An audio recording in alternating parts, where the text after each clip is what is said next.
അസ്സലാമു അലൈക്കും വറഹ്മത്തുള്ളാഹി വബറകാതുഹു. ഞാൻ സയ്യിദ് ഇബ്നു ജോർജ്. പലരും എന്നോട് ചോദിച്ചു എങ്ങനെയാണ് ഇസ്ലാം കണ്ടത്, എങ്ങനെയാണ് അതിനുള്ള സാഹചര്യം എന്ന് വിശദീകരിക്കാമെന്ന്. ഞാൻ എറണാകുളം ഡിസ്ട്രിക്റ്റിലാണ് ജനിച്ചത്. എന്റെ മാതാപിതാക്കൾ ടീച്ചേഴ്സാണ്. മദർ മരിച്ചുപോയി, ഫാദറുണ്ട്. എനിക്ക് 2 അനിയന്മാരുണ്ട്. എന്റെ അനിയന്മാർ ട്വിൻസാണ്. അവർ ജനിച്ചപ്പോൾ എന്റെ മാതാപിതാക്കൾ എന്നെ മമ്മിയുടെ വീടായ കോട്ടയത്ത് തന്നെ പഠിക്കാൻ വിട്ടു. 3ാം ക്ലാസ് വരെ ഞാൻ അവിടെയാണ് പഠിച്ചത്. അപ്പോ അവിടെ എന്റെ ഗ്രാൻഡ് ഫാദറിന്റെ അടുത്തിരുന്ന് രാത്രിയിൽ മടിയിലിരുന്ന്, വീടിന് പുറത്ത് മുറ്റത്ത് മടിയിലിരുന്ന് അങ്ങനെ ഓരോ വർത്താനം പറയുമ്പോൾ എന്തോ ആകാശം എന്തോ ഒരു വെളിച്ചം പോകുന്ന പോലെ തോന്നി. അപ്പൊ ഞാൻ ചോദിച്ചു, അപ്പച്ച എന്താണിത് എന്ന് ചോദിച്ചു. എന്നോട് പറഞ്ഞു, അത് യേശുവിന്റെ മാലാഖമാരാണ്, അവർ യേശു അപ്പച്ചന് വേണ്ടി ഓരോ പണികൾ ചെയ്യുന്നതാണെന്നൊക്കെ പറഞ്ഞു. അപ്പൊ ആ കാലത്ത് എനിക്ക് ഇങ്ങനെ ഓരോ സ്വപ്നങ്ങൾ ഇങ്ങനെ കണ്ടു. ഞാൻ അന്ന് ഇതൊക്കെ കേട്ടതിന് ശേഷം എന്തോ സ്വപ്നങ്ങളൊക്കെ കണ്ടുവരുന്നത്. എനിക്കത് മനസ്സിലാവണില്ല, എന്താ സ്വപ്നം എന്നൊന്നും മനസ്സിലാവും. പക്ഷെ ഞാൻ പേടിക്കും, ആ സ്വപ്നം കാണുമ്പോൾ ഞാൻ പേടിക്കും. അപ്പൊ അത് കഴിഞ്ഞ് 3ാം ക്ലാസ് കഴിഞ്ഞ് ഞാൻ നേരെ എറണാകുളത്തെ വീട്ടിൽ വന്നു. സ്കൂളിംഗ് കഴിഞ്ഞ് കോതമംഗലം മാർത്തനേഷ്യസ് കോളേജിൽ പ്രീ ഡിഗ്രി ചേർന്നു. ആ കാലഘട്ടത്തിലൊക്കെയാണ് ഞാൻ ഈ റസൂലേ നിൻകനിവാലെ എന്നുള്ളൊരു റസൂലെ സിനിമാ പാട്ടുണ്ട്, അത് ഞാൻ കേട്ടു. അപ്പോൾ എനിക്കെന്തോ തോന്നി, ഈ പാട്ടിലുള്ള ആ വ്യക്തി എന്തോ നല്ല വ്യക്തിയാണ്, സത്യസന്ധനാണെന്നൊക്കെ ഒരു തോന്നലൊക്കെ ഉണ്ടായി. പക്ഷെ ആരാണ് മുഹമ്മദ് നബി, ആരെക്കുറിച്ചാണ് പ്രതിപാദിക്കുന്നതെന്ന് എനിക്കറിയില്ല. എനിക്ക് മുസ്ലിം ഫ്രണ്ട്സും ഇല്ലായിരുന്നു. അത് നമ്മളെ അവിടെ ക്രിസ്ത്യൻ ഏരിയയാണ്, എനിക്ക് മുസ്ലിം ഫ്രണ്ട്സ് ഒന്നുമില്ല. അപ്പൊ നമുക്ക് ചോദിക്കാമെന്നോ ശരിക്കും ആ രീതിയിൽ നമ്മൾ ചിന്തിച്ചില്ല ശരിക്കും. എന്നിട്ട് ഞാൻ പ്രീ ഡിഗ്രി കഴിഞ്ഞ് ബാംഗ്ലൂർ പഠിക്കാൻ വന്നു. ബാംഗ്ലൂർ പഠിക്കാൻ വന്ന ഫൈനൽ ഇയർ ഈ സ്വപ്നം പിന്നെയും ഞാൻ കണ്ടു. ഈ സ്വപ്നം സൂറ വാഖിയ ഗ്ലോറിയസ് ഖുർആനിൽ പ്രതിപാദിച്ചിട്ടുണ്ട്. ഞാൻ കണ്ട സ്വപ്നം, ഞാനിങ്ങനെ ഒരു നിസ്സഹായനായി നിൽക്കുന്നു, ഭൂമിയിലുള്ള എല്ലാം നശിക്കുന്നു, മരങ്ങളൊക്കെ ഇങ്ങനെ പറന്നു പോകുന്നു, പശുക്കളൊക്കെ പറന്നു പോകുന്നു, എല്ലാം നശിച്ചിങ്ങനെ പൊടിയായി എല്ലാം ഇങ്ങനെ ഭയങ്കര സ്പീഡിൽ ഇങ്ങനെ എല്ലാം പറന്നു പോയിക്കൊണ്ടിരിക്കുകയാണ്. അത് ഖുർആനിൽ ആ സൂറത്തിൽ വ്യക്തമായി പറയുന്നുണ്ടല്ലോ. സുബ്ഹാനല്ലാഹ്. ഇത് ഞാൻ പിന്നീടാണ് കാണുന്നത്. ഇസ്ലാം സ്വീകരിച്ചതിന് ശേഷം മാത്രമാണ് ഞാൻ ഞാൻ കണ്ടൊരു സ്വപ്നം ഈ ആയത്തമായ രീതിയിൽ കണ്ടത്. പക്ഷെ അതിന് എന്താ പറയാ, എനിക്ക് അത് വായിച്ചു കഴിഞ്ഞപ്പോൾ ഞാൻ പിന്നീട് ആ സ്വപ്നത്തെ കുറിച്ച് എനിക്ക് ഓർമ്മ വന്നു, ഞാൻ കണ്ട സ്വപ്നത്തെ കുറിച്ച്. ഈ സ്വപ്നം കണ്ടതിന് ശേഷം എനിക്ക് തോന്നി എന്റെ ജീവിതത്തിൽ എന്തോ കുഴപ്പമുണ്ട്, എനിക്ക് എന്തോ പ്രശ്നമുണ്ടെന്ന്. ഞാൻ ചിലപ്പോൾ ഞാൻ ജീവിതത്തിൽ നിന്ന് ഞാൻ തന്നെ ക്രിസ്ത്യാനി ആയിരുന്നെങ്കിലും പേരിന് ക്രിസ്ത്യാനിയാണ്. പക്ഷെ ഞായറാഴ്ചയൊക്കെ പള്ളി പോവും, അങ്ങനെയുള്ള. അല്ലാതെ ആ ബൈബിള് അങ്ങ് ആത്മാർത്ഥമായിട്ട് ഞാൻ വായിച്ചില്ല. ബൈബിളിന്റെ ഡെപ്തിലോട്ട് ഞാൻ അങ്ങ് പോയി വായിച്ചില്ല. ഈ ഒരു സംഭവത്തോടുകൂടി, ഈ ഒരു സ്വപ്നത്തോടുകൂടി ഞാൻ ബൈബിൾ ആദ്യമായിട്ട് ഞാൻ അർത്ഥമറിഞ്ഞ് ആത്മാർത്ഥമായിട്ട് വായിക്കാൻ ശ്രമിക്കുമ്പോഴും പുതിയ നിയമത്തില് എനിക്ക് യേശുവിനെ ദൈവമായിട്ട് കാണാൻ ഒരു തെളിവും കാണുന്നില്ല. എനിക്ക് പുതിയ നിയമം വായിക്കുമ്പോൾ എനിക്ക് ആപടി കൺഫ്യൂഷനാണ്. പുതിയ നിയമം വായിക്കുമ്പോൾ യേശു യഹോവയോട് പ്രാർത്ഥിക്കുന്നതായിട്ടാണ് കാണുന്നത്. പുതിയ നിയമം വായിക്കുമ്പോൾ യേശുവിന്റെ കാര്യങ്ങൾ മറ്റാരോ എഴുതിയതുപോലെ തോന്നുന്നു. അപ്പൊ എന്റെ ഉള്ളിൽ എന്താ, യേശുവിന്റെ സുവിശേഷം എവിടെ?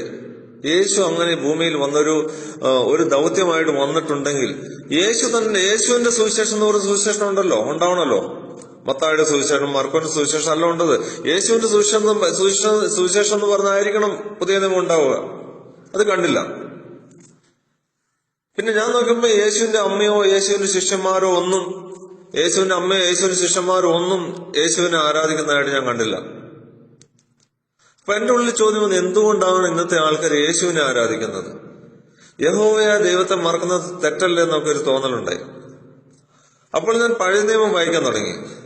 പഴയ നിയമം വായിക്കാൻ തുടങ്ങിയപ്പോൾ എനിക്ക് വളരെ സംതൃപ്തി ഉണ്ടായി. അതിലെനിക്ക് ദൈവം ഉണ്ടെന്നൊരു തോന്നലുണ്ടായി പഴയ നിയമത്തിൽ.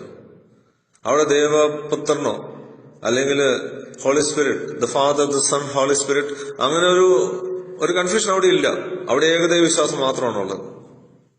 അപ്പൊ ഞാൻ യാക്കോബായ സമുദായത്തിൽ ജനിച്ചതെങ്കിലും ഞാൻ കത്തോലിക്ക പള്ളിയിലൊക്കെ പോകുമായിരുന്നു.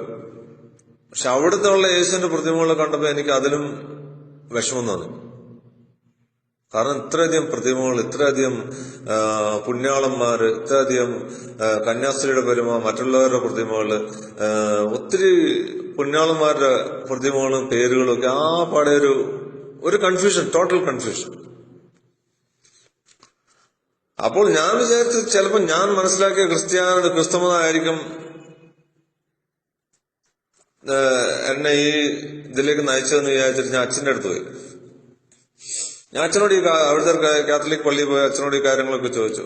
അപ്പൊ അച്ഛൻ പറയണെന്ന് വെച്ച് കഴിഞ്ഞാൽ നീ ക്രിസ്തുമതം മനസ്സിലാകാത്തതുകൊണ്ടാണ്, യേശു ദൈവപുത്രൻ തന്നെയാണ്, അതിൽ സംശയമില്ല, ഈ ലോകം മുഴുവൻ അംഗീകരിക്കുന്ന കാര്യമല്ല, നിനക്ക് എന്തെങ്കിലും സംശയം എന്നൊക്കെ എന്നോട് ചോദിച്ചു. അപ്പൊ ഞാൻ ചോദിച്ചു, യേശു ദൈവപുത്രനാണെങ്കിൽ എന്തുകൊണ്ട് യേശു ഇത്ര വളരെ ലേറ്റായിട്ട് വന്നു? അപ്പൊ അതിന് അച്ഛൻ ഉത്തരം പറയാൻ കഴിഞ്ഞില്ല. അപ്പൊ ഞാൻ പിന്നെയും ചോദിച്ചു, യേശു ദൈവം മനുഷ്യനെ അവതരിച്ചെങ്കിൽ പിന്നെ ഹിന്ദുമതമായിട്ട് എന്താണ് വ്യത്യാസം? അവിടെ രാമനും കൃഷ്ണനും ഒക്കെ അവർ പറയണം മനുഷ്യര് ദൈവം മനുഷ്യനെ എന്നല്ലേ പറയണത്. അതിനും അച്ഛൻ ഉത്തരം ഉണ്ടായില്ല. അങ്ങനെ ഇരിക്കുമ്പോഴാണ് എന്നോടൊരു, നമ്മുടെ അടുത്ത് വീട്ടില്, ഞാൻ താമസിക്കുന്ന അടുത്തൊരു വീട്ടിലൊരു മുസ്ലിം ഉണ്ടായിരുന്നു. അയാൾ എന്നോട് അങ്ങനെ അവരോട് പല കാര്യങ്ങളും ഇങ്ങനെ പറഞ്ഞു. സംസാരിച്ച് വന്നു കഴിഞ്ഞപ്പോ എന്നോട് പറഞ്ഞു, ഞങ്ങളുടെ ഈസാ നബി തന്നെയാണ് നിങ്ങളുടെ യേശു, നിങ്ങളുടെ ഈസാ നബി ഖുറാനിലുണ്ട്, ഈ മക്കത്തെ പള്ളി പണിത് എബ്രഹാം പ്രവാചകനാണ് എന്നൊക്കെ പറഞ്ഞു. അപ്പൊ ഇതെനിക്ക് ഭയങ്കരമായിട്ട് അതിശയം തോന്നി. ഞാൻ വിചാരിച്ച മുസ്ലിങ്ങളുടെ ദൈവം ചന്ദ്രനാണ്. കാരണം എല്ലാ പള്ളിയുടെ മുകളിൽ ചന്ദ്രനെ കാണും, ചന്ദ്രക്കല്ലും, പിന്നെ ഈ പെരുന്നാളും എല്ലായിടത്തും നോക്കിയാലും മുസ്ലിങ്ങളുടെ അടയാളം ചന്ദ്രനും പച്ചക്കളറുമാണ്. അതുകൊണ്ട് ഞാൻ വിചാരിച്ചു ഇത് ഏതൊരു മതമാണ്, ഇത് ഇവര് അതൊന്നും നമുക്ക് കമ്പയർ ചെയ്യേണ്ട ആവശ്യമില്ല, ക്രിസ്ത്യാനിറ്റി തന്നെയാണ് വലിയെന്ന് വിചാരിച്ചിട്ട് ഞാനിങ്ങനെ ഇരുന്നത്.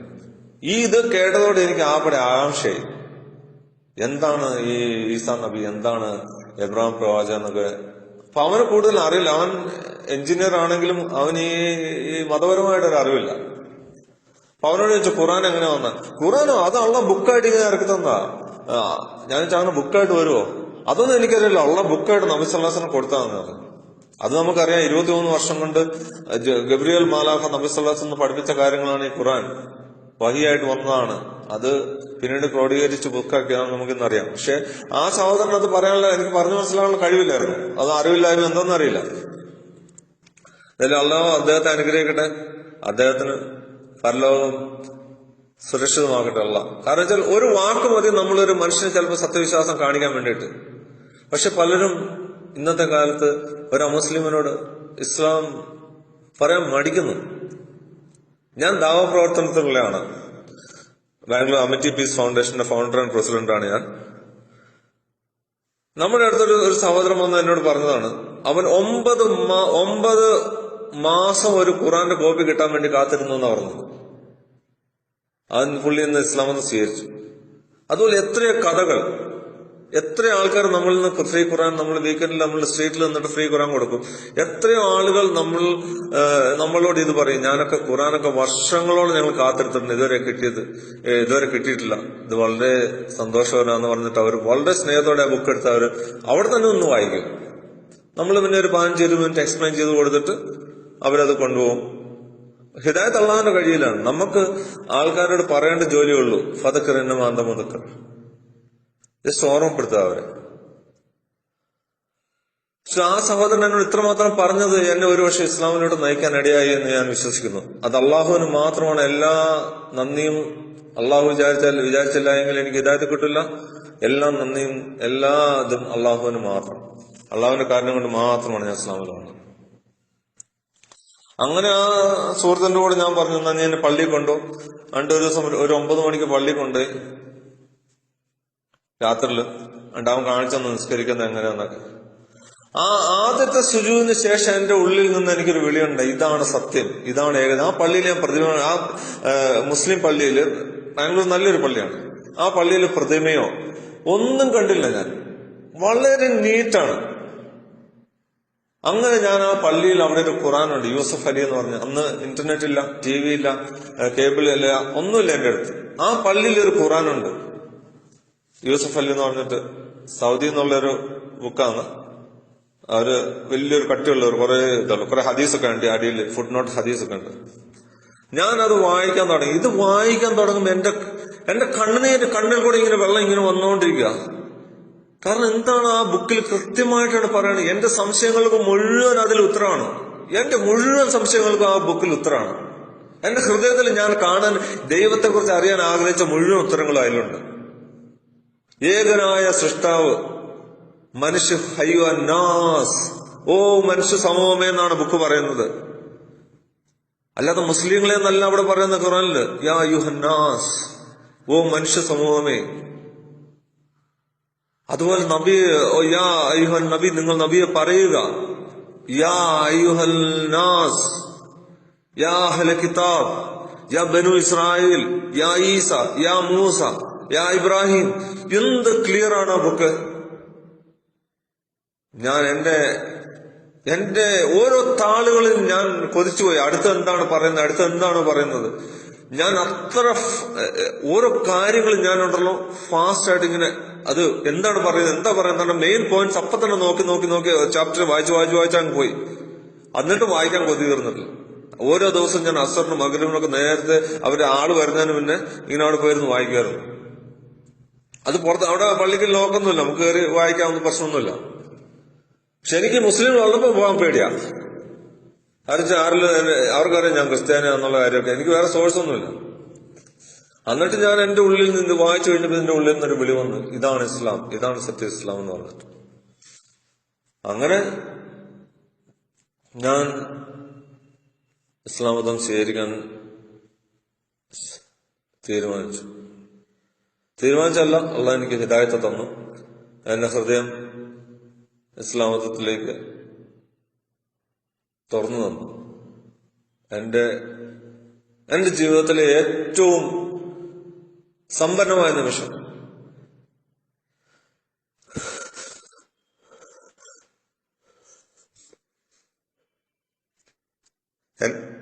എന്റെ ജീവിതത്തിൽ അശ്ഹദു അല്ലാ ഇലാഹ ഇല്ലല്ലാഹു വ അശ്ഹദു അന്ന മുഹമ്മദ് റസൂലുള്ളാഹ്, ആ കണ്ണുനീരോടെ ഞാൻ പറഞ്ഞ ആ നിമിഷം, അതാണ് എനിക്ക് ഏറ്റവും വിലപ്പെട്ട നിമിഷം എന്റെ ജീവിതത്തിൽ ഏറ്റവും ഉന്നതമായ നിമിഷം, എന്റെ ജീവിതത്തിലെ ഏറ്റവും റിച്ചസ്റ്റ് മൊമെന്റ് എന്റെ ജീവിതത്തിലല്ല. കാരണം ഞാൻ അതുവരെ മനുഷ്യനായ ഒരു ദൈവത്തെ ആരാധിച്ച് ദൈവം ചെയ്ത അനുഗ്രഹങ്ങൾ മുഴുവൻ ഞാൻ എൻജോയ് ചെയ്തു. വെള്ളം, വായു, കണ്ണിനുള്ള കാഴ്ച, ശരീരത്തിന്റെ ശക്തികളെല്ലാം ഞാൻ അള്ളാഹു തന്ന അനുഗ്രഹങ്ങൾ ഞാൻ എൻജോയ് ചെയ്തിട്ട് മനുഷ്യനായ യേശുവിനെ ആരാധിച്ചു അത്രയും വർഷം. ആ നിമിഷം ഞാൻ എന്റെ സൃഷ്ടാവിനെ കണ്ടു. എന്റെ റബ്ബിന് എനിക്ക് നന്ദി പറയാൻ കിട്ടിയ ആ നിമിഷം, അതാണ് എന്റെ ജീവിതത്തിലെ ഏറ്റവും, ഇന്നും എനിക്ക് ആ നിമിഷമാണ് എനിക്ക് ഏറ്റവും ഉന്നതമായ നിമിഷം. കാരണം ഒരു മനുഷ്യൻ ജീവിതത്തിൽ ഏറ്റവും വൃത്തികെട്ട സ്വഭാവം എന്ന് വെച്ചാൽ നന്ദിയില്ലാത്തവനാകുക എന്നുള്ളതാണ്. ആ നന്ദിയില്ലാത്ത മനുഷ്യൻ ഏറ്റവും നീചനാണ്. ഏകനായ സൃഷ്ടാവിനെ അറിയാത്ത മനുഷ്യൻ നന്ദി കെട്ടവനാണ്. ഏകനായ അള്ളാഹുവിനെ ആരാധിക്കാത്തവൻ നീചനാണ്. ഞാൻ എന്റെ പോളിസി എന്റേതാണ് പറയണത്, എന്റെ ജീവിതം കൊണ്ട് പറയും. ഞാൻ ആരെ കുറ്റപ്പെടുത്തില്ല. എന്നെ സംബന്ധിച്ചുള്ള എനിക്ക് തോന്നിയത് ഇതാണ്. അങ്ങനെ ഞാൻ ഇസ്ലാമിന്റെ I enter the fold of Islam. അള്ളാഹു മരണം വരെയും ഈ സത്യദീനിൽ ഉറച്ചു നിർത്തി അള്ളാഹുവിന്റെ മാർഗത്തിൽ മരിക്കണമെന്ന് എനിക്കൊരാഗ്രഹം മാത്രമേ ഉള്ളൂ.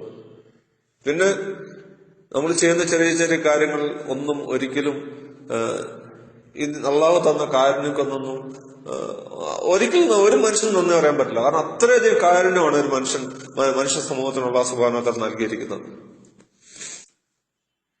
അള്ളാഹു അല്ലാതെ ഒരു ദൈവമില്ല എന്ന് വിശ്വസിച്ച് ദൈവമില്ല എന്ന് വിശ്വസിച്ച് മരിച്ചു പോകുന്ന പരലോകത്ത് വളരെ ഉന്നത ഉണ്ടാവും. ഏകനായ അള്ളാഹുവിനെ മാത്രം ആരാധിച്ചു അന്തിമ നബിയായ മുഹമ്മദ് മുസ്തഫ സല്ലല്ലാഹു അലൈഹി വസല്ലത്തിന്റെ ആ മാർഗത്തിൽ മരിച്ചു പോവുകയാണ്. അതാണ് ഏറ്റവും സൗഭാഗ്യം.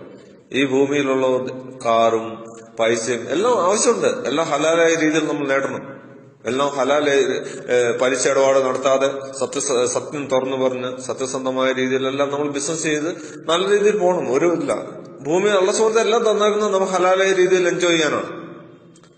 പക്ഷെ അതുപോലെ തന്നെ അള്ളാഹുവിന്റെ മാർഗത്തിൽ നമ്മൾ ചെലവിടുകയും പരലോകം സുരക്ഷിതമാക്കുകയാണ് ചെയ്യണം.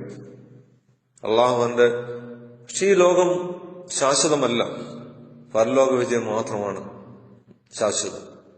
അള്ളാഹു നമ്മെ എല്ലാം അനുഗ്രഹിക്കട്ടെ. നമ്മളെല്ലാം അല്ലാഹു സുബ്ഹാനഹു വ തആല ജന്നത്തുൽ ഫിർദൗസിൽ തന്നെ ആക്കട്ടെ എന്ന ആത്മാർത്ഥമായിട്ട് ഞാൻ ഹൃദയത്തിന്റെ ഉള്ളിലുകൊണ്ട് ഞാൻ പ്രാർത്ഥിക്കുന്നു. ഇൻഷാ അല്ലാഹ്. ജസാക്കല്ലാഹു ഖൈർ. അസ്സലാമു അലൈക്കും വറഹ്മത്തുള്ളാഹി വബറകാതുഹു.